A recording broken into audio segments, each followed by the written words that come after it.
விதை நிலையத்தையும் நம்ம சுற்றி பார்க்க போகிறோம். விவசாயம் செய்வதற்கு நமக்கு நிலம் வேண்டும். அதே போல மனிதர்கள் இனிய சொற்களை பேச வேண்டும். நிலத்துல விதை போடணும். எப்போதுமே மனுஷனுக்கு ஈகை என்ற இலக்கம் குணம் இருக்க வேண்டும். செடிகள் வளரணும்னா அதில் உரம் போடணும். மனிதர்கள்ட்ட எப்போதுமே உண்மை குணம் இருக்கணும். நிலத்துல விதை போட்டாச்சு, அடுத்த பாதில நீர் ஊற்றணும். மனிதர்களுக்கு ஈகை என்ற குணம் இருக்கும்போதே அன்பு என்ற குணமும் வேண்டும். நெல் வளரும் போதே கடையும் சேர்ந்து வளரும், அதை நாம் அழிக்க வேண்டும்.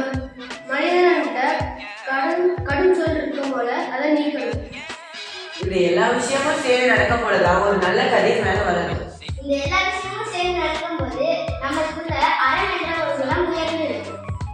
நீங்க எல்லாருமே அறம் எனும் கதிர் அப்படின்ற பாடலுடைய கருத்துக்களை வான் ரெஸ்ட் ஆஃப் எஃபெக்ட் மூலமா அற்புதமான படங்களோட சூப்பரா அதனுடைய பாயிண்ட்ஸ் எல்லாமே சொன்னீங்க. I am very happy and be good to great 7 be who.